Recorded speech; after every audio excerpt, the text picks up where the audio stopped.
Muito bem. O eleitor que encontrar alguma dificuldade, outra pergunta bastante frequente também, o eleitor que encontrar alguma dificuldade quando da votação na urna eletrônica, ele pode solicitar ajuda ao mesário e este poderá fazê-lo? Essa é uma pergunta também muito recorrente. Por vezes o eleitor tem dúvida ali no exercício do voto, ele pode sim pedir certa ajuda ao mesário, mas desde que o mesário não auxilie efetivamente na opção de voto.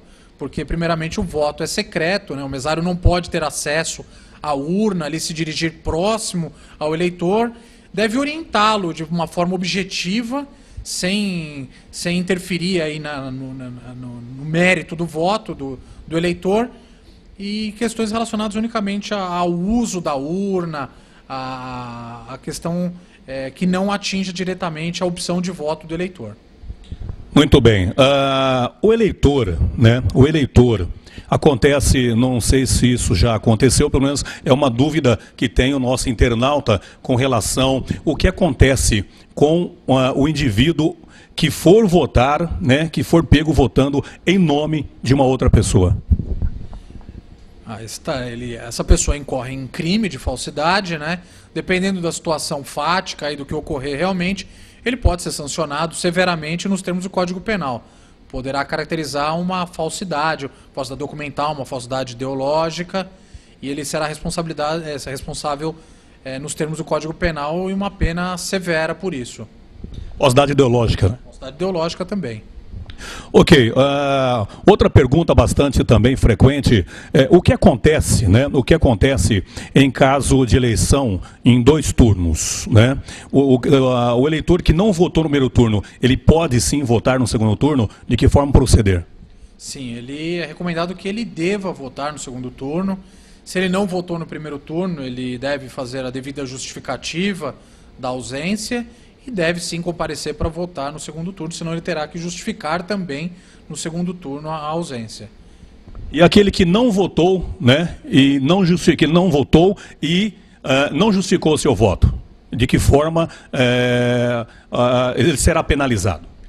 Aquele que não vota e também não justifica a sua ausência pode sofrer uma multa da Justiça Eleitoral e, em caso de descumprimento dessa multa, poderá até ter os direitos políticos suspensos. Agora passamos a uma pergunta também, essa foi bastante internautas que mandaram para a gente. Sabemos que o voto não é obrigatório para quem tem menos de 18 anos. É facultativo a partir de 16 anos, completou 16 anos até 18, é facultativo, né? Esse que completar um dia antes da eleição, ou no dia da eleição, 16 anos, ele pode votar? Sim, aquele que completará 16 anos no dia do pleito, sim, ele poderá votar, mas precisará previamente fazer essa solicitação junto ao cartório eleitoral e já está de posse do título para votação na data em que ele completará os 16 anos. Sim, ele tem direito do voto, porque no dia do pleito ele cumpre o requisito constitucional, que é ter 16 anos. Bom, como eu disse na pergunta anterior, sabemos que acima de 18 anos é obrigatório a tirada do título eleitoral, é obrigatório a votação, né, a partir dos 18 anos. O que acontece com o jovem que não tira o título eleitor a partir dos 18 anos e deixa de votar a partir do momento que ele já completou 18 anos? Ele estará em situação irregular com a Justiça Eleitoral, porque se ele completou, ele tem 18 anos na data do pleito, ele é obrigado a votar. Se não pôde votar, deveria ter justificado. Se não justificou e nem ao menos retirou o título, poderá também receber uma sanção da Justiça Eleitoral, um pagamento de multa e, eventualmente, no descumprimento, a suspensão dos seus direitos políticos. As pessoas que trabalham, doutor, as pessoas que no dia da eleição, por algum motivo sabemos que temos aí a safra, né? Temos também outras pessoas que fazem horários em determinadas empresas privadas, né? E também públicas também.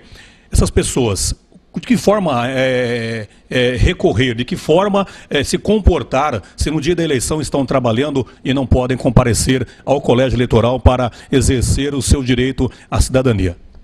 Se de nenhuma forma, o empregador ele deve sempre colaborar com o empregado para que ele possa exercer o seu direito de voto, mas na impossibilidade, tem algumas profissões que realmente impedem a votação, seja por localidade, seja pelo efetivo exercício da profissão, ele deve se dirigir a um posto que aceite a justificativa e deve justificar a sua ausência para que não sofra as sanções da Justiça Eleitoral.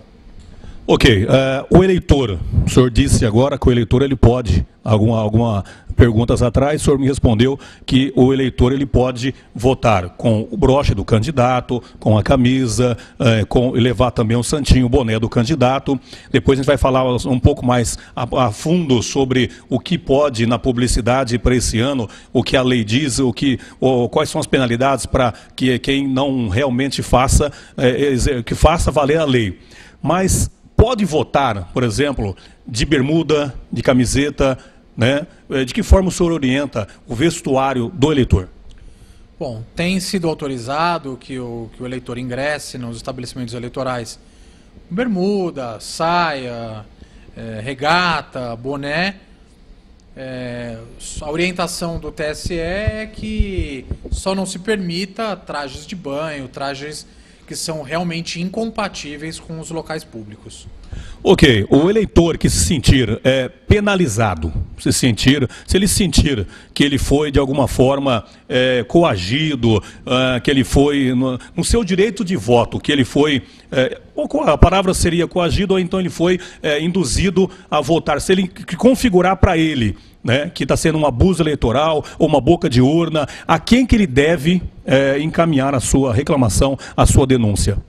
Sim, né? Nessa hipótese, ele pode se dirigir ao Ministério Público, que estará presente no dia da eleição, também ao juiz de direito, que também estará presente na data da eleição, e comunicar o fato para que imediatamente sejam adotadas as providências legais. Ok. O que ele, na verdade, pode, agora é muito importante para você, candidato, você que vai concorrer ao pleito 2010, né, deputado estadual, deputado federal, governador, senador e presidente da República, é muito importante para você que está acessando nesse momento a nossa página na internet, que é a primaveranews.net.br, é importante que você saiba o que, na verdade, pode em relação à propaganda.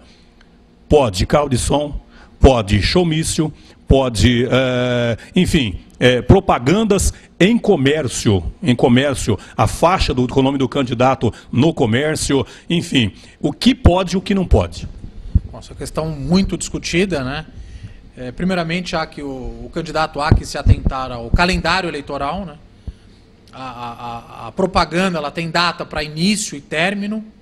Agora, nas eleições de 2010, ela tem início nos termos da normatização eleitoral no dia 6 de julho, ela tem data para término também.